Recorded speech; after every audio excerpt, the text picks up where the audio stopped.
Tomémonos un tinto espiritual con el Evangelio del día de hoy, en el nombre de Dios Padre, Dios Hijo y Dios los Espíritus Santos. Báñanos, Señor, con tu Espíritu, regocija dentro de nosotros tu hermosa y bella luz. Danos tu sabiduría, tu inteligencia, tu discernimiento. Danos el comprender lo que es bueno y lo que es malo para hacer solo lo bueno, ya que lo bueno es grato a ti y es para el bien nuestro. De capítulo 17 de Lucas 20 al 25. En aquel tiempo los fariseos preguntaron a Jesús: ¿cuándo va a llegar el reino de Dios? Él les contestó: el reino de Dios no viene aparatosamente, ni dirán está aquí o está allí, porque mirad, el reino de Dios está en medio de vosotros. Dijo a sus discípulos: vendrán días en que desearéis ver un solo día del Hijo del Hombre y no lo veréis. Entonces se os dirá: está aquí o está allí. No vayáis ni corráis detrás, pues como el fulgor del relámpago brilla de un extremo al otro del cielo, así será el Hijo del Hombre en su día. Pero primero es necesario que padezca mucho y sea reprobado por esta generación. Palabra de Dios. Gloria a ti, Señor Jesús. Lastimosamente hay personas que han dejado llenar el corazón del enemigo y toman hasta las mismas escrituras para poder justificar sus vacíos erróneos, su teología errónea o su filosofía errónea. Por ahí hay un nombre de una persona que se dice ser filósofo y que busca contradecir todas y cada una de las cosas que encuentra en la Biblia. Y simplemente es un juego de palabras, que es lo que existe hoy en la sociedad.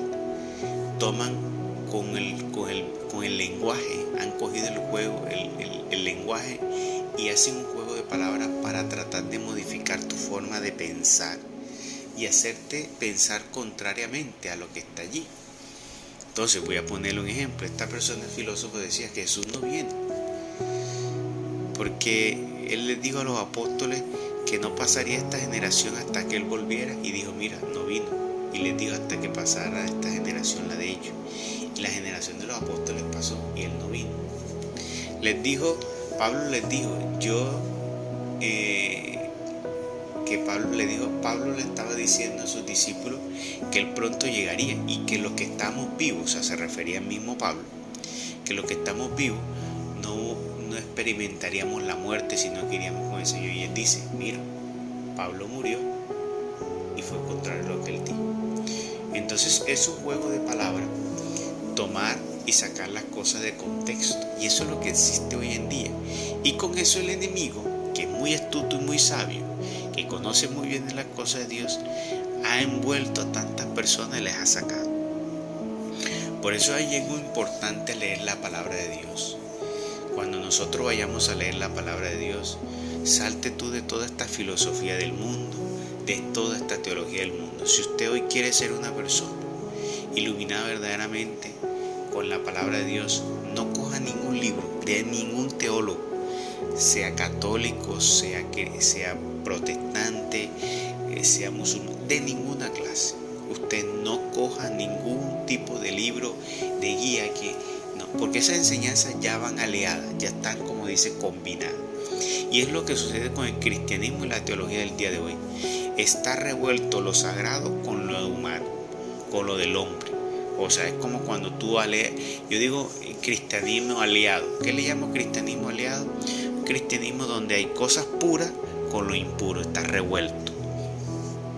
Así como cuando tú combinas hacer el oro con el cobre, que se parecen en el color, tú lo haces brillar y parece que fuera oro.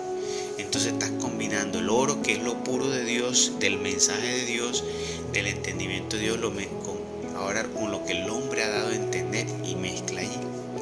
Y ese cristianismo está en todo lugar, en el catolicismo, en los protestantes, en todas. No existe ninguna que no esté aliada.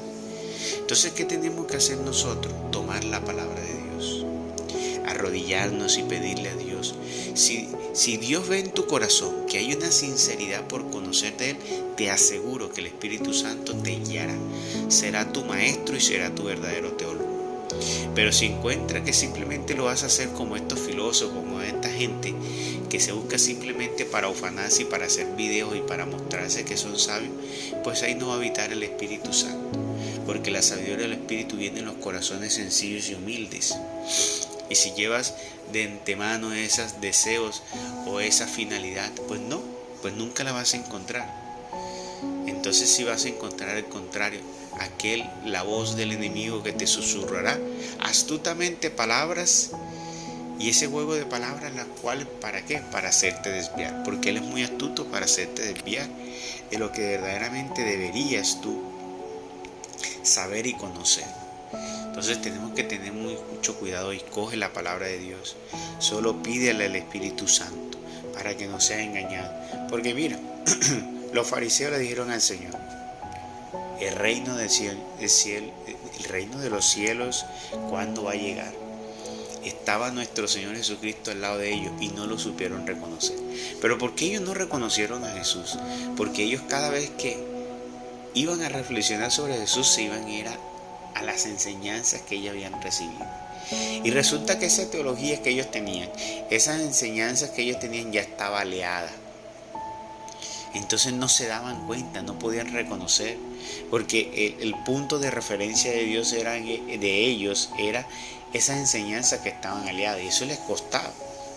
Mira que habían algunos que sí, otros que no. Eso daba cuenta que algunos veían el oro, otros veían el cobre. Pero ¿qué pasa? Ya habían creado una institución y no querían salirse de la comodidad que le había creado la institución, el prestigio y todo lo demás. ¿Qué es lo que amerita y lo que el Señor nos llama? Salirnos nosotros de todos estos intereses del mundo, de todas estas instituciones, de toda la religiosidad. Ese fue otro punto por el cual.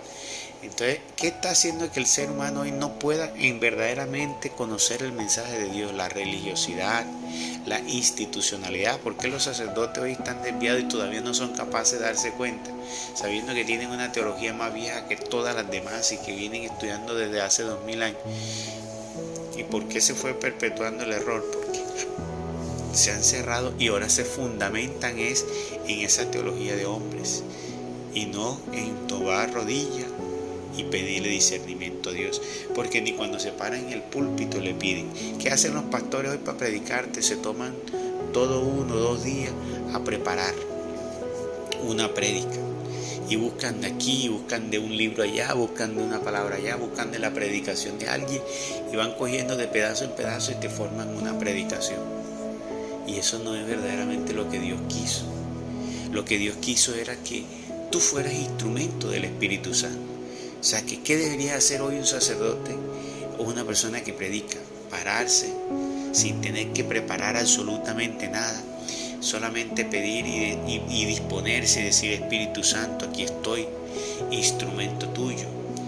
Pedirle a Dios que lo ponga en gracia, que borre y anule todos sus pecados, para Él poder ser un instrumento y que sea el Espíritu Santo que hable. Porque eso fue lo que dijo nuestro Señor Jesucristo: no os preocupéis de lo que han de hablar. El Espíritu Santo vendrá en auxilio de ustedes para que ustedes hablen. Entonces, tenemos un cristianismo aliado. Nos estamos dejando llevar de veces de muchas enseñanzas de los hombres. ¿Qué vamos a escuchar a las iglesias hoy? Teorías de motivación. Hoy, ¿qué enseñan los pastores? Pura motivación y prosperidad. La prosperidad que a ellos obviamente les va a llegar. ¿Por qué? Porque recibiremos diezmos, ofrendas, cualquiera se les sale de la pobreza. Pero dime cuánto de los que están en la iglesia, que son las ovejas y que deberían ser alimentados por los pastores, no son alimentados. Eso es lo que es un cristianismo aliado y tenemos que salirnos de eso.